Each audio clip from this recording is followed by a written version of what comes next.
Hello friends, എല്ലാവർക്കും good morning. അപ്പോൾ ചെമ്പനീർ പൂവിൻ്റെ ഇന്നത്തെ ഒരു സൂപ്പർ ഹിറ്റ് വിശേഷത്തിലേക്ക് എല്ലാവർക്കും സ്വാഗതം.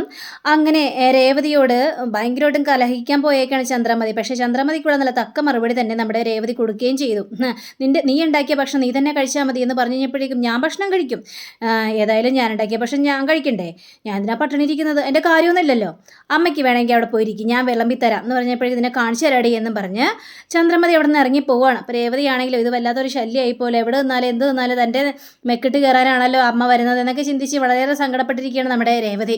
പിന്നീട് ചന്ദ്രമതി എന്തൊക്കെയോ ഇങ്ങനെ ആലോചിച്ചുകൊണ്ടിരിക്കുന്ന സമയത്ത് ശ്രുതി വന്ന് പറയുകയാണ്, ആൻറ്റി ഇങ്ങനെ സങ്കടപ്പെട്ടിരുന്നിട്ടൊന്നും കാര്യമില്ല, എന്തിനിങ്ങനെ സങ്കടപ്പെട്ടിരിക്കുന്നത്, ആൻറ്റി പോയി അങ്ങളോടും മിണ്ടി ആ പിണക്കമെല്ലാം മാറ്റണം, അതാണ് നിങ്ങൾ ചെയ്യേണ്ടത് എന്നൊക്കെ പറഞ്ഞപ്പോഴേക്കും രവിയേട്ടനല്ല എന്നോടും മിണ്ടാതിരിക്കുന്നത്, ഞാനല്ല തെറ്റൊന്നും ചെയ്തത്, ദേ ഇവൻ കാരണമാണ് ഇങ്ങനെല്ലാം അനുഭവിക്കേണ്ടി വന്നത് എനിക്ക് എന്നൊക്കെ ഇങ്ങനെ സംസാരിക്കുകയാണ്. അമ്മേ അതെല്ലാം വിട് അമ്മേ, ശ്രുതിയാണെങ്കിൽ അവർക്ക് പൈസ കൊടുക്കാമെന്ന് പറഞ്ഞല്ലോ, അപ്പോൾ ആ കാര്യം അങ്ങോട്ട് വിട്, അമ്മ ഇങ്ങനെ സങ്കടപ്പെട്ടിരിക്കാതെ വാ എന്നൊക്കെ, ഞങ്ങളേതായാലും പോവാണ്, ഷോറൂമിലേക്ക് പോവാണെന്ന് പറഞ്ഞുകൊണ്ട് ഇവരെങ്ങനെ പോകാൻ ശ്രമിക്കുക. അപ്പോൾ ശ്രുതിയാണെങ്കിൽ വാ ശ്രുതി നമുക്ക് പോകാം, നമുക്ക് ഈ ഭക്ഷണം കഴിച്ചിട്ട് പോയാൽ പോരെ, ഭക്ഷണം കഴിക്കാനോ, നമുക്ക് പുറത്തുനിന്ന് കഴിക്കാം, ഇവിടെ ഉണ്ടാക്കിയ ഭക്ഷണം നമ്മൾ കഴിക്കേണ്ട ആവശ്യമില്ല എന്നവിടെ പറയുക. അത് പറഞ്ഞാൽ ശരിയാവില്ല ശ്രുതി, കാരണം ഇവിടെ പൂരി മസാലയാണ് ഉണ്ടാക്കിയിരിക്കുന്നത്, അതിൻ്റെ മണം എൻ്റെ മൂക്കിലേക്ക് അങ്ങോട്ട് അടിച്ചു കയറുകയാണ്, കൊതിയൂറും മണമാണ് ശ്രുതി, അതുകൊണ്ട് ഇത് കഴിക്കാതെ പോകുന്നത് വലിയതൊരു നഷ്ടമായി പോകും.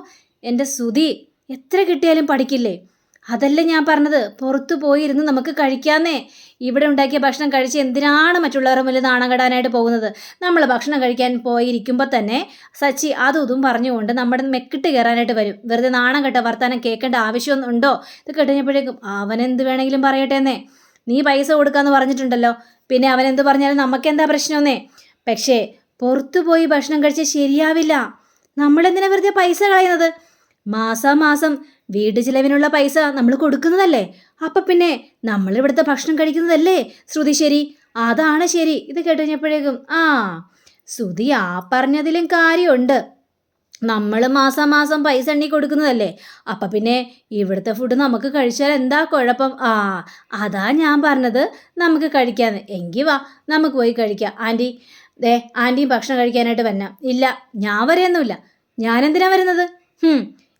എന്നോട് ഇവിടെ എല്ലാവർക്കും വളരെ ദേഷ്യവും വൈരാഗ്യവും ഒക്കെ അല്ലേ, അപ്പോൾ പിന്നെ അവളുണ്ടാക്കിയ ഭക്ഷണം ഞാൻ കഴിക്കാൻ വരുന്നത് എന്തിനാണ്, ആൻറ്റി ഭക്ഷണത്തിനോട് വാശി കാണിക്കണ്ട, അവരെന്ത് വേണമെങ്കിലും പറയട്ടെ ആൻറ്റി, ഇത് ആൻറ്റിയുടെ വീടാണ്, അത് ആലോചിച്ചാൽ മതി, അതുകൊണ്ട് ആറ്റി കഴിക്കാൻ വന്നം എന്ന് പറഞ്ഞപ്പോഴേക്കും നമ്മുടെ ചന്ദ്രമതിക്ക് വിശക്കുന്നൊക്കെ ഉണ്ട്, പൂരി മസാലയും ആണല്ലോ, ശരി നിങ്ങൾ ഇത്രയും നിർബന്ധിച്ച സ്ഥിതിക്ക് ഞാൻ കഴിക്കാൻ വരാം, അതാണോ അമ്മേ നല്ലത്, വാ അമ്മേ കഴിക്കാൻ എന്ന് പറഞ്ഞുകൊണ്ട് ചന്ദ്രമതിയും ശ്രുതിയും കൂടി അങ്ങോട്ട് നേരെ പോവുകയാണ്. ഈ സമയം തന്നെ ടേബിളിൽ നമ്മുടെ സച്ചിയും അതേപോലെ തന്നെ രവിയും വരികയാണ്. അപ്പോൾ സച്ചി രവിയെ കണ്ടു കഴിഞ്ഞപ്പോഴേക്കും വന്നിരിക്കച്ച, അപ്പോൾ അതേ ചന്ദ്രമതിയും ശ്രുതിയും കൂടി വരിക. അപ്പോൾ ശ്രുതി അവിടെ ഇരിക്കുകയാണ്. അപ്പോൾ ചന്ദ്രമതി ഇരിക്കാൻ പോയപ്പോഴേക്കും നമ്മുടെ രവിയാണെങ്കിൽ ഇരിക്കാതെ ചാടി എണീക്കുക, അവിടെ നിന്ന് ഇരിക്കാതെ. അപ്പോൾ അമ്മ ഇരിക്കമ്മ എന്ന് രേവതി പറയുക. അങ്ങനെ ചന്ദ്രമതി അവിടെ ഇരിക്കുകയും ചെയ്യുകയാണ്. അപ്പോൾ രവി ആണെങ്കിൽ പോകാൻ പോകുന്ന സമയത്ത് അച്ഛനെന്താണ് എണീറ്റ് നിൽക്കുന്നത്, എവിടെ വന്നിരിക്കുക, വേണ്ട മോളെ ഞാൻ ഏതായാലും പിന്നെ കഴിച്ചോളാം എന്ന് പറയുക. ചന്ദ്രമതി ഒരു രൂക്ഷമായിട്ട് നോക്കിയിട്ട് അവിടെ നിന്ന് പോവുകയും ചെയ്യണം. അപ്പോൾ ചന്ദ്രമതിക്ക് വല്ലാത്തൊരു നാണക്കേടും വല്ലാത്തൊരു ബുദ്ധിമുട്ടൊക്കെ തോന്നി. സച്ചിക്ക് കാര്യം മനസ്സിലായി, അമ്മയുടെ മുന്നിൽ ഇരുന്ന് ഭക്ഷണം കഴിക്കാൻ കഴിയാത്തത് കൊണ്ടാണ് അച്ഛൻ അവിടെ നിന്ന് എണീറ്റ് പോയതെന്ന് സച്ചിക്ക് ശരിക്കും മനസ്സിലാവുകയും ചെയ്തു. അങ്ങനെ ശ്രുതി വന്നിരുന്ന് ഇങ്ങനെ കഴിക്കുകയാണ്.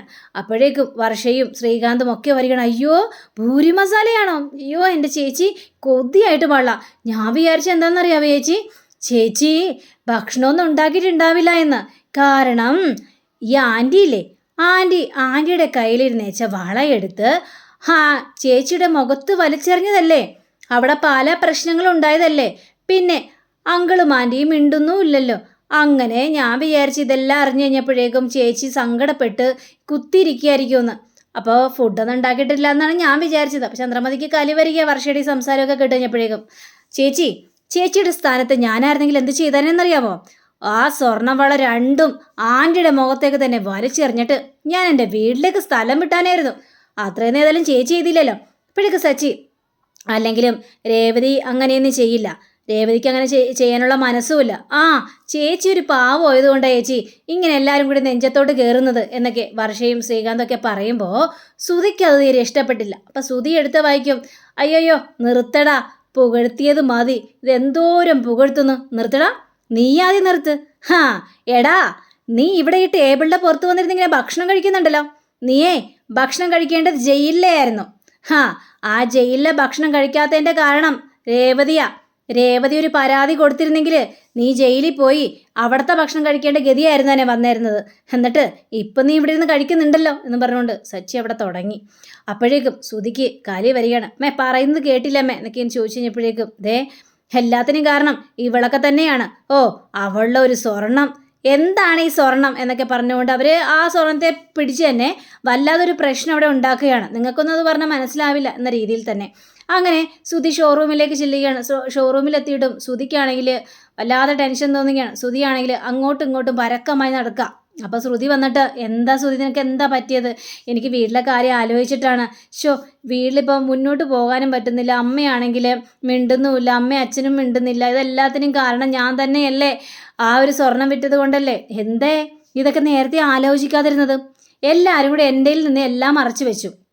എന്നോട് സത്യം തുറന്നു പറഞ്ഞായിരുന്നെങ്കിൽ ഇങ്ങനെയൊന്നും സംഭവിക്കില്ലായിരുന്നല്ലോ, പറയായിരുന്നില്ലേ? അത് പിന്നെ നിൻ്റെ മുന്നിൽ ഞാൻ നാണം കെട്ടു പോകുമല്ലോ എന്നൊക്കെ വിചാരിച്ചുകൊണ്ടാ ഞാൻ നിന്നോട് സത്യമൊന്നും പറയാതിരുന്നത് എൻ്റെ ശ്രുതി. എന്നിട്ട് ഇപ്പം എന്തായി? ഇപ്പം എല്ലാവരുടെ മുന്നിൽ നാണം കെട്ടില്ലേ?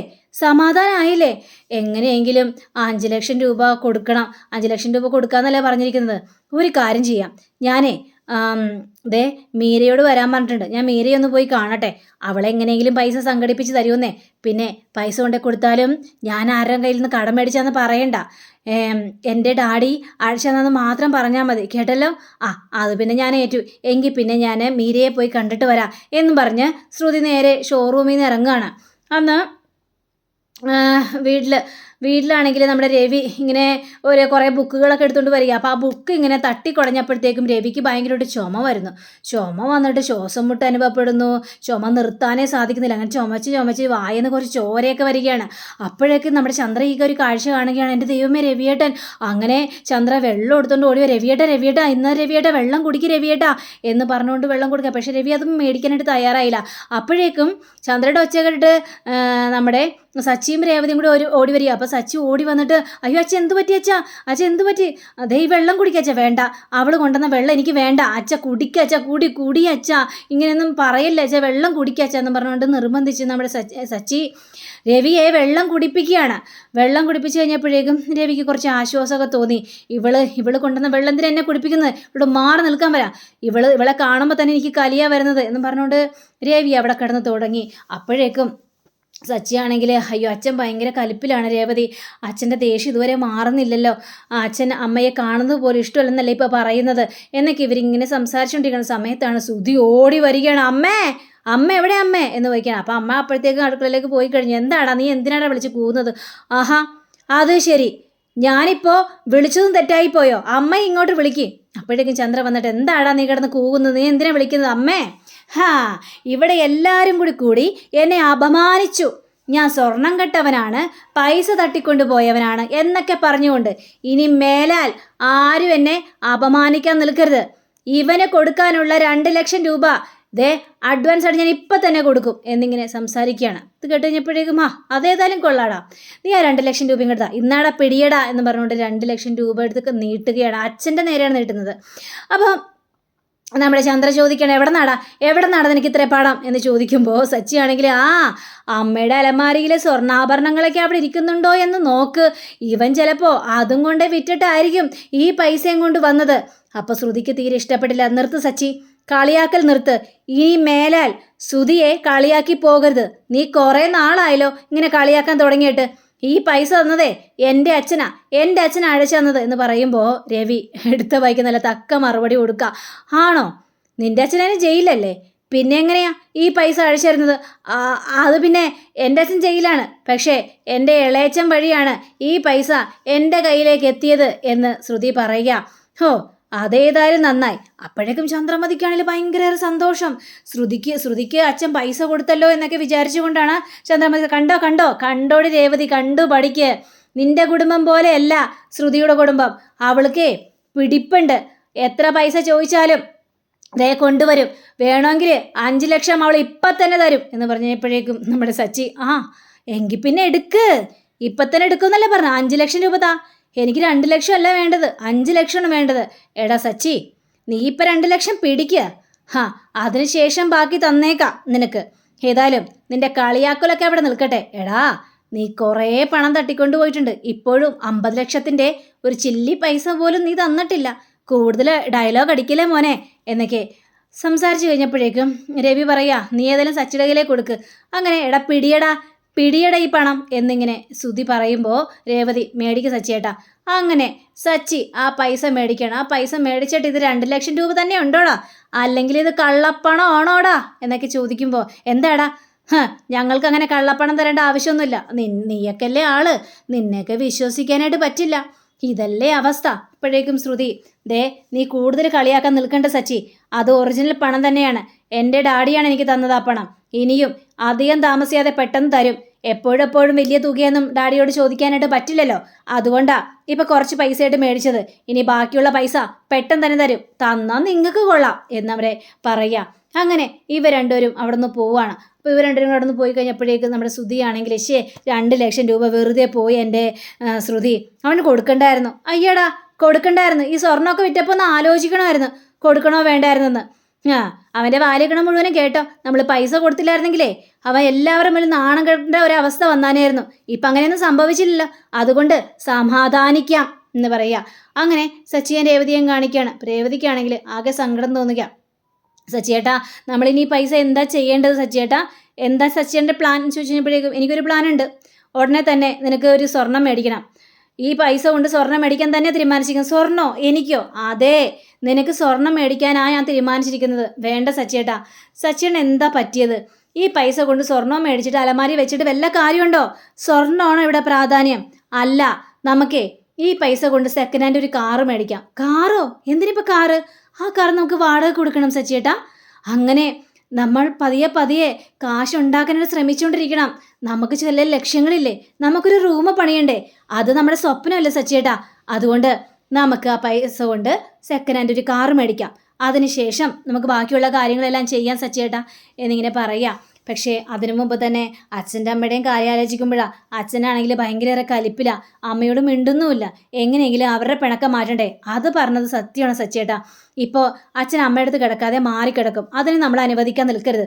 ഉടനെ ചെന്ന് അച്ഛനെ കാണണം, കണ്ട് സംസാരിക്കണം, എന്നിട്ട് കാര്യങ്ങളെല്ലാം തീരുമാനിക്കണം. ശരി രേവതി, നമുക്ക് ഏതായാലും ഇതിലൊരു തീരുമാനം കണ്ടേ മതിയാവുള്ളൂ എന്നും പറഞ്ഞുകൊണ്ട് അവരൊരു കടുത്ത തീരുമാനം എടുക്കുകയാണ്. അപ്പോൾ അങ്ങനെ കാണിച്ചുകൊണ്ടാണ് നമ്മുടെ ഇന്നത്തെ റിവ്യൂടെ അവസാനിച്ചിരിക്കുന്നത്. അടുത്ത റിവ്യൂവിനെ കാത്തിരിക്കുക. സബ്സ്ക്രൈബ് ചെയ്യുക. എല്ലാവർക്കും നല്ലൊരു ദിനം ആശംസിച്ചുകൊണ്ട് തന്നെ നമസ്കാരം. Thank you. See again. Bye by.